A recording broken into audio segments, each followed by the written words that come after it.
He gave everything to protect a calf, and yet his own herd left him behind, as if his sacrifice meant nothing. A rogue lion named Brutus didn't just attack. He targeted the most vulnerable while the others ran, but a young giraffe named Milo didn't back down, and what he did next changed the entire herd forever. Just wait until you see how this story turns, and why, in the end, justice found its way back. The Karoo Valley was still that day, too still. The sky above South Africa's dry plains hung heavy as if holding its breath. Dust whispered across the acacia roots, and the only sound was the soft crunch of hooves on parched earth. A small giraffe herd moved carefully through the open terrain. Their rhythm was cautious, rehearsed. They had reason to be. In the wild, every shadow could mean danger. But within that herd, one giraffe stood out. Milo was young, not quite fully grown, but already distinct. His coat was darker than most, the spots on his hide almost black under the sun. But it wasn't his appearance that made him different. It was how he moved. While the others scanned the horizon, Milo looked inward, toward the calves, toward the mothers.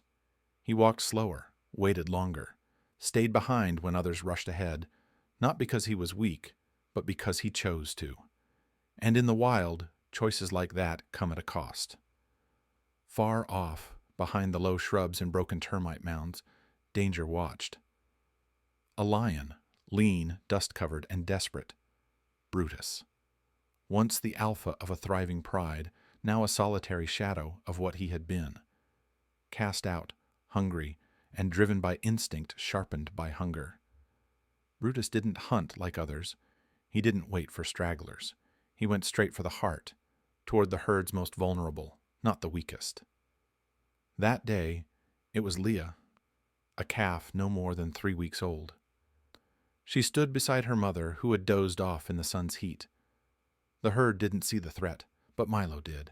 He lifted his head sharply, ears turned, muscles tensed. The lion's form was low, nearly invisible, but Milo's eyes locked onto him. In that instant, time seemed to stall. Others began to move, first slowly, then in waves of panic. Adults drifted away. Even Leah's mother turned, half startled, her instincts pulling her toward safety. Milo didn't move. He stayed.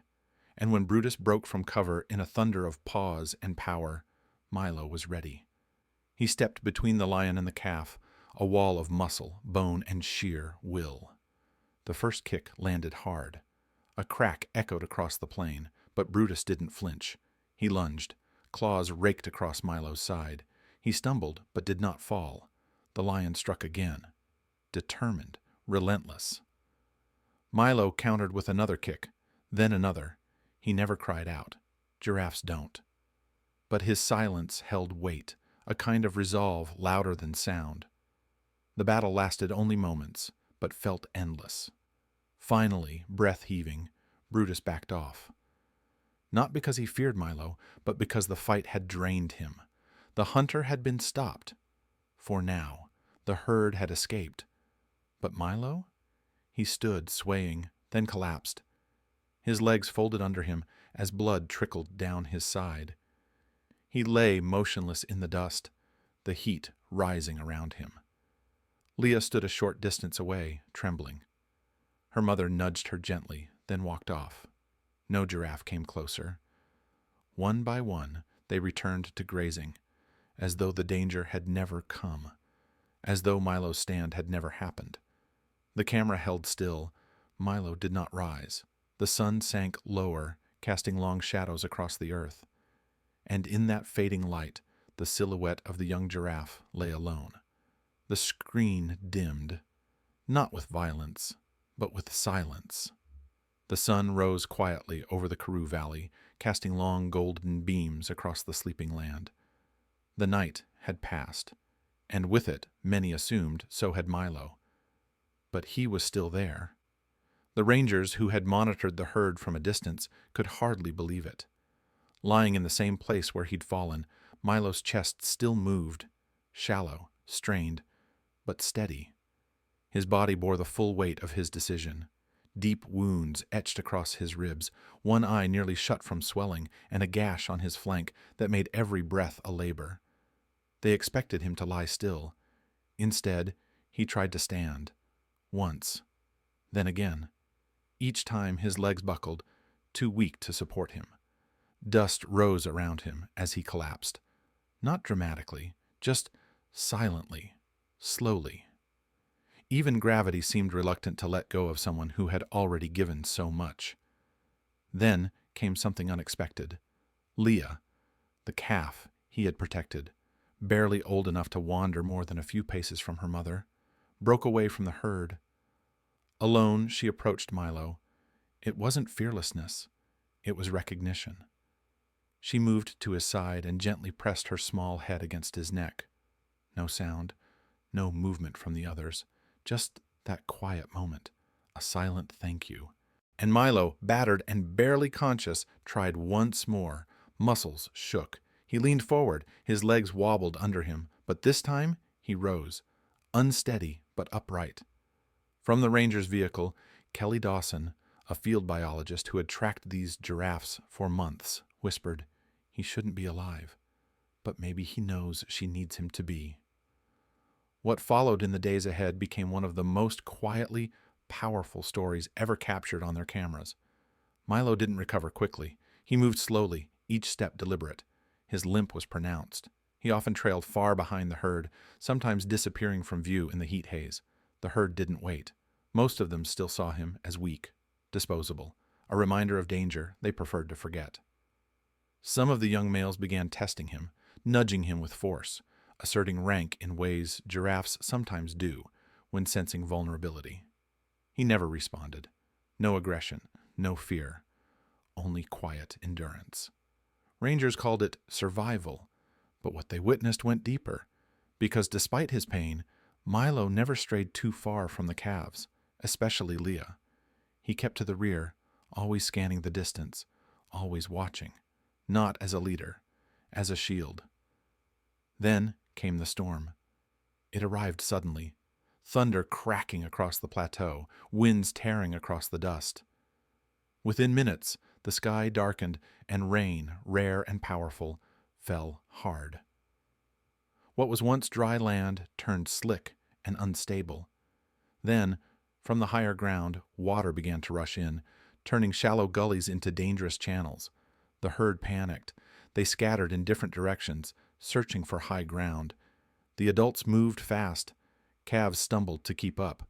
One of them, a male slightly older than Leah, lost his footing and was swept into a fast-moving current.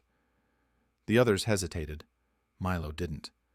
Though he was far behind and the floodwaters now surged across the open plain, he turned against the flow and stepped into the water. Again. His hooves sank with each step, but he kept moving forward. Against instinct, against logic, against pain. Because somewhere in him there was still the same quiet certainty. If not him, then who? When the floodwaters surged through the Karoo Valley, most of the herd scattered in panic. But one calf, not Leah, another, was caught in the current, struggling, alone. And again, it was Milo who turned back. Weakened, limping, he pushed into the rushing water.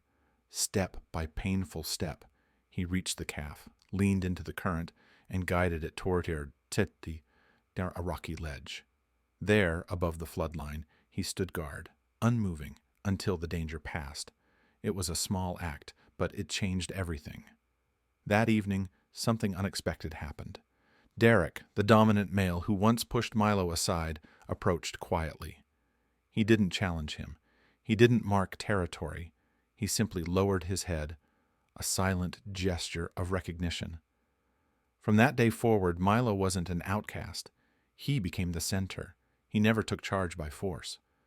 But slowly, the herd began to move with him, following his calm, his instinct, his quiet strength. He still limped, still kept his distance, but the calves always seemed to end up near him. The mothers watched him. Even the younger males began to walk with less aggression. And then, Brutus returned, not alone this time. 2 other lions moved beside him, circling with intent. The herd froze, but, unlike before, they didn't flee. Milo stepped forward, and the herd closed ranks, surrounding the calves, together, unshaken. The lions watched, measured the risk, and walked away. "We've never seen giraffes behave like this," Ranger Kelly Dawson later said. "It wasn't instinct, it was learned, it was led." In the final scene, Leah, now stronger, taller, and full of life, walks close beside Milo. His scars remain, so does his limp, but he's no longer alone. And as the sun sets, one quiet truth settles over the valley. He never sought to lead, but by protecting others, he became unforgettable.